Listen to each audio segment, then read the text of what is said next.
Yung akin naman yung angas ng boses, yun yung pinakita ko sa kanila ngayon. The other side of me.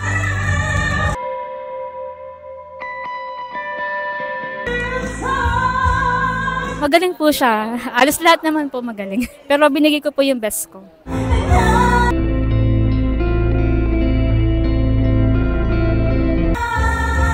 Magaling yung challenger, ang ganda ng boses niya at yung clarity ng voice niya maganda. Pero syempre talagang binigay ko yung best ko para makuha uli yung kampyonato. Much better po kasi nabigyan po ako ng payo. Malaking tulong ko yun sa akin para mas mapagbuti ko po yung performance ko today.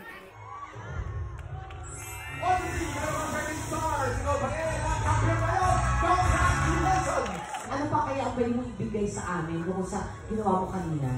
Yung ano po, puso naman po yun. Ay, ako puso. Kasunod, atay. Atay! Atay! Atay!